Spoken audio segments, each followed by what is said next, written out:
So we're going to be doing a long haul brisket. We've got some dino beef ribs we'll be doing as well, and we're not forgetting pork butt also. And then you're going to help us with a great lunch today too. So it's going to be a super day. We're going to spend the next probably 6 hours or so cooking.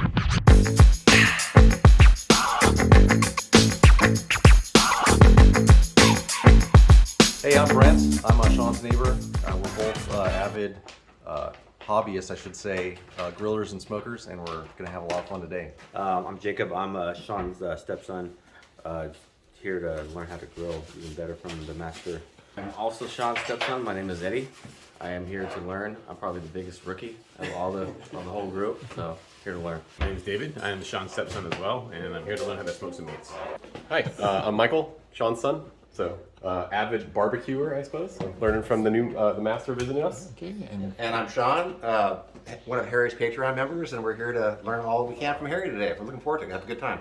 And we're going to put John through his paces. He's got a sharp knife here. And so what did you get here, Shawn? These look absolutely amazingly marbled and ginormous dino ribs. From Snake River Farms. Snake River Farms. So this is their black Wagyu beef rib. I've had them before. They're fabulous. Really taste great. Yeah, well, I'd like to do them. I always do them low and slow, but we're talking maybe even push them a little bit faster. Learn a new technique today. Maybe go hot and fast. But we'll see what we want to do based on what you want to teach us today. And you have some seasoning here we can use? Yes, yeah. So if we pop that pantry door open right there. Okay, if not, I have a car full of seasoning. Okay, well, this is like your shelf, Harry. Hint, plug. Wow, okay. So he's well stocked.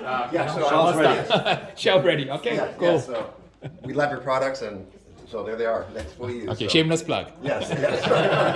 For the first method, we're gonna cook my buddy Derby ribs, and then we're gonna cook Step Your Daddy on this one here. Okay. So for this one here, if you can do me a favor, can you trim off the four corners here? Sure. You want to And just trim up the edge so that it's not a sharp you want corner. to square the corner. Yeah, not just a sharp. Yeah, just trim. Kinda Yeah, roll this that's off? perfect. Yeah, okay, like that. Okay, and then trim four corners, and that's it. That's all you do. So Okay. it's super Well, simple. I'm actually enjoying that. Yeah, This is unusual. so no hassle. Yeah. And the reason the pitmaster Derby does that is so that it doesn't burn. That's all.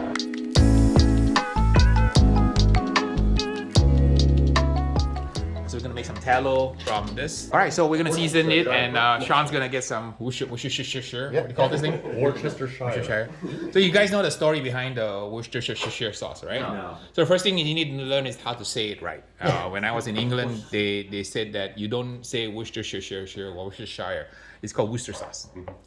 And you guys know the why this sauce was created, how it's the origin of the sauce. Yeah. So the story goes, a British nobleman from England went to India, and he enjoyed the food there, and there was a particular kind of chutney he liked. So when he went back to England, he commissioned his two employees, two chemists, Mr. Lee and Mr. Perrins, to reverse engineer the chutney he liked in India. So Mr. Lee and Mr. Perrins tried many different formulas, and none of them tasted right. But then they actually stored some of the jars of the failed formulas in a cellar. So a couple of years later, somebody went into the cellar and tasted it, and found out that wonderful flavor was from Lee and Perrins. And you like to use a different version of this also. I know you have a preference for the Yeah, UK you version. want to use the UK version. So the American version, if you look at the label, where is it made? Can you see where it's made? Who's got a good eyesight? Can you look at it? Where is it made? Does it say on the back? Yeah, you should say where it's made. Pittsburgh, Pennsylvania. Is that what it is? Yeah. Pennsylvania? So when I brought my Worcestershire sauce in London to teach a class, as soon as they saw it was made in America, they threw it in the trash. They say, don't come to England and bring your sauce from America. Fish sauce was not invented in Thailand. In fact, fish sauce was invented by the Romans, going back 4,000 years ago. So it's called garam. So at your table, in the Roman dining table, you would have a bowl of brown liquid. And that was actually the guts of the fish entrails thrown with some salt water and let ferment in the sun. So the liquid will turn brown, and then you filter off the liquid, and then you have a wonderful brown sauce, like soy sauce, Right. Yep. that has a lot of umami. And that is actually monosodium glutamate, which is MSG. Oh. So MSG has been around for 4,000 years. So you're not gonna get brain damage if you eat it. Yes. Okay, so I'll show you kind of how to apply it. So you apply it about here, kind of that high, right? And you apply it until the layer becomes opaque. You see that? And you shake it on nice and even. And then the trick is in the hand and the height, because if you shake it incorrectly, we always say one missing shake or one too many shakes, that's a $10,000 check in the contest. Because you can win, because some contests are won by a margin of 4/10,000ths of a point. That's how close competition is today. Okay, it looks beautiful. You never rub a rub. No rub. You never rub a rub, because rubbing a rub makes it inconsistent. Oh, gotcha. Interesting. Okay, so we always pat a rub down. Well, they call it rubbed it. Yeah. Right, exactly. Yes, yeah. So yeah, again, you know, yeah. And then also the amount of rub you apply, you have to always think how long you're gonna marinate it for. So let's say if he was doing it now and cooking it tomorrow, Right. he would put about one third less amount of rub. Oh, really? So this amount is calibrated to be put and cooked right away. Right away. Got it. We're gonna cook up a tri-tip. So for those of you who are not aware, a tri-tip is from a cow. There's a left tri-tip and a right tri-tip. It comes from the sirloin area or the groin area of a cow. We are in California, so when you say barbecue in California, it's pretty much gonna be tri-tip. Just like if you go to Memphis, it's gonna be ribs, brisket in Texas. So we did a smear earlier using Worcestershire. We're gonna do a different smear now using mustard. And go ahead and give it a nice massage.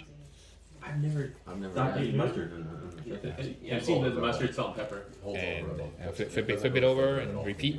It doesn't A little flavor at all. The massage. Scalpel. Yeah. Suture. Sure. It's still like. And then since your hands are clean, go ahead and apply the white pepper. Yeah. So let's put the first layer. Let's put the white pepper first. Go ahead, nice even coat of white pepper. Sprinkle it on nice and even. So now let's layer on the granulated garlic. Just sprinkle on the granulated garlic. You like garlic also? Yes. Okay, all right, garlic. Okay, so more garlic. They like garlic, so more garlic. Okay, somebody do the nice gentle pat like a baby's bottom. Okay, and flip it over. And let's see if we can do this again. Exactly the same way. Okay, so nice even coat of white pepper, as even as you can. That's too much, Eddie. And then we have the gentle massage with love. After that. Just garlic powder, right? So we'll let this rest, and we're gonna smoke this, and then we're gonna show you how to char it.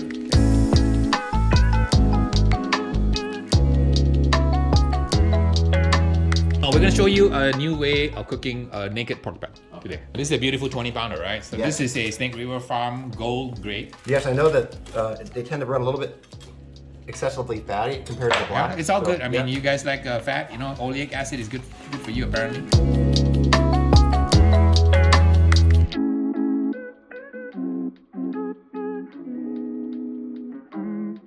Shawn's gonna do a backyard trim on this beautiful gold grade 20-pound Snake River Farm Wagyu. He's trimming off the excess fat. So what he's doing is he's attacking the eye now. So the eye here has a lot of fat. He's trimming off all of the fat on the fascia together with the silver skin, carefully minimizing the trim so that we can save as much meat as possible. He's putting the fat into a pot so that we can make some tallow. We're gonna show you guys how to make a tallow wrap in a little bit later. Shawn's gonna trim off all the fat from the point, the back part here. So this is known as the fatty, and versus the lean, which is the flat. So all this fat will come off, and that way we can get nice crust and a little bit more burnt ends on this side of the brisket. So wood is very important in barbecue because wood provides the flavor for the barbecue. I like to use tennis-sized chunks of wood. Are these from Patty? Yes. Oh wow, okay, yeah. So shout out for Patty Yeah. Sharp from Sharp's Gourmet Cooking Wood in Orange County. One hickory in, so go ahead and set one down. Yeah, 4 and And 4. we'll put an apple and get another hickory right over in here. Yeah, give a little space in there. That's fine. And an apple, hickory, apple, hickory. 4 and 4. Yeah, so that should be 8. Wait, 1, 2, 3, 4, 5, 6, 7, 8. Yeah. Okay, cool. And okay, so Jealous Devil charcoal. Yeah. So what is special about this charcoal is a Peregrine axe wood, and it burns really hot and clean. So really great flavor. I'll tell people if you want to try charcoal, try this brand and see if you like it. It's a really fantastic flavor. Great smoke ring.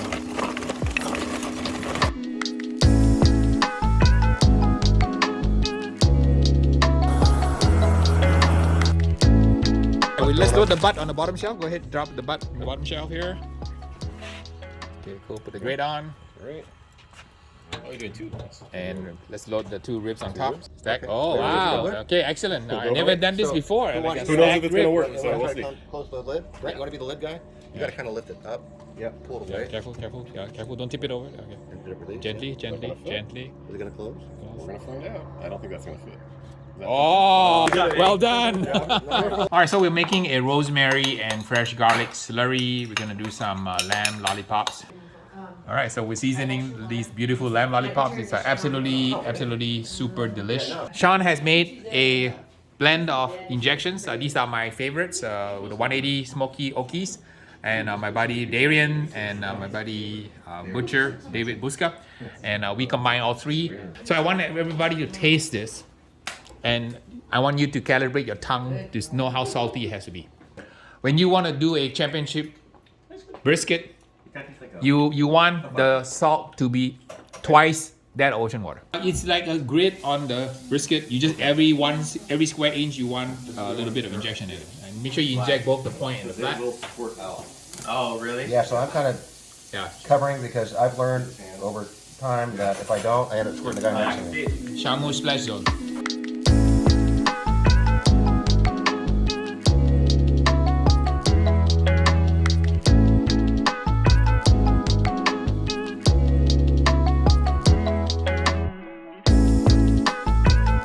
Now we're gonna apply some Slap the Daddy Moolah rub on it. Perfect. Nice and even. So you're gonna do a double pat. So you're gonna put the coating on first. Alright, once it's opaque, stop. Gently pat it down. And then repeat from muscle memory, and you're doing it twice. Exactly the same way twice. I thought you guys were going like Irvine again. A little bit more. Oh, that's fine, that's fine. Go ahead. A little bit more. Okay, that's absolutely perfect. Okay, stop there. Just repeat on both sides. Okay.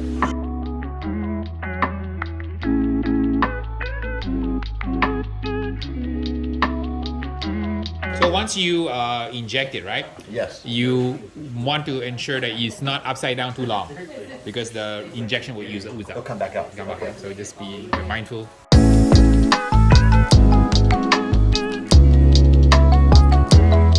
So now you're gonna load it carefully and wedge it between the two wings, and that's how you get a 30-pound brisket into a Weber Smoky Mountain like that. Yeah, wedge it like that. Perfecto. Wow. Put the pro back on. Perfect. There we Okay, go. perfecto. And lid down, and Give it a look. There you go. don't worry about it for the next 8 hours.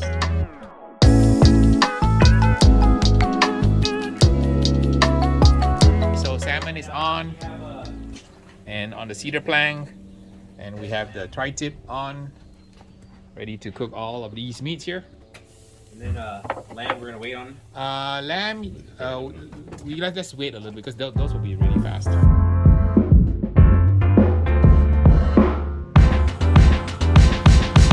All right, so let's put it on at the 2 o'clock position. We're gonna do a diamond grill mark, 2 o'clock.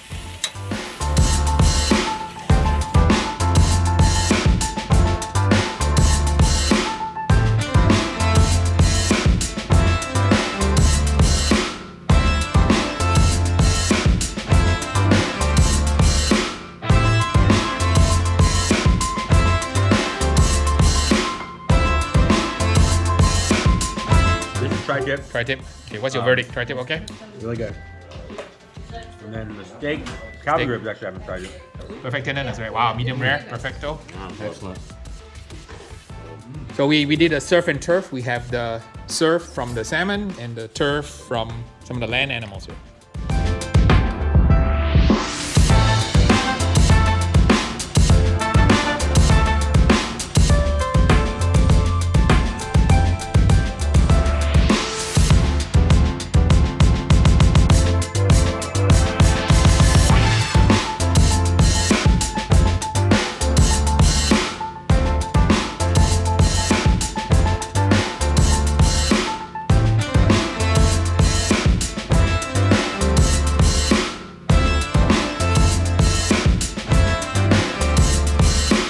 And now you guys are gonna poke this part here also. Same thing, poke it. So make sure we're not gonna. This one has splinters are coming out of it. So. Okay, It's still pretty hard. See? pretty hard. Okay, everybody poke it. try it? Poke it. Oh yeah. Okay, so it's hard. Same thing. Peanut butter. Yeah, the peanut butter. Is Yeah. that for most pork meats? All of the meats. Really? All right, so now you know how it's not ready, so we have to give it more time and love. And when you reach a point where you poke it, it goes through, you're all set to eat it. So there we have our paper wrap, and the tallow's on, and we're in the oven, just starting our render process. And this is our wonderful tallow that we rendered from our fat scraps, and we use that to cover our peach paper. All right, so we just unveiled the beef ribs. Oh yeah, look at that smoke ring.